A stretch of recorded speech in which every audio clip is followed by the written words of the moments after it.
हाटरे पड़ी दांडरे गड़ुछि उपमुख्यमंत्री प्रभाती परिड़ा और समीर दास को कड़ी।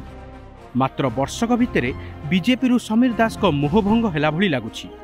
निमापड़ा विकास नहीं अपांक उपर असंतोष झाड़ी भाईना। वर्षे गला हेले किछि होई परिलानी। वर्षे परे भी निमापड़ा रे माटी मुठाए पड़ी पारिनी। जहा हेइतिला तांको समय रे बा पूर्व सरकार अर्थरे होइतिला बोली समीर कहिछंती। जेउ कामर शुभ दिया जाइछि से टंका 2022-23 और 2023-24 रे मंजूर होइतिला। नुआ योजना की काम किछि मंजूर होई नथिबा समीर कहिछंती। खाली सेतिक नुहे निमापड़ा और गोप्रे पीसी कारोबार बढ़िथिबा नै संगीन अभियोग करिछंती। जल जल दिशिला नुआ पुरुणा फाट।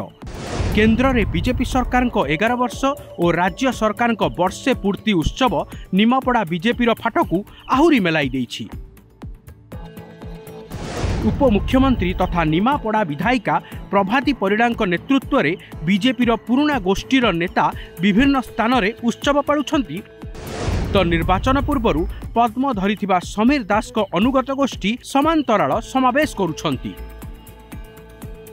गोटे दिन में निमापड़ा नूतन बारवाटी पड़िया प्रभाती परिड़ा उत्कर्ष निमापड़ा 2025 पालन करुवा बेले कला पांचण पंचायत रे बंधु मिलन कार्यक्रम आयोजन करिछंती समीर दास। निर्वाचन परठू प्रभाती और समीरंक कली नहीं चर्चा हेउतबा बेले एबे निमापड़ा बीजेपी अंतकंदल बढ़िबार लागिछि।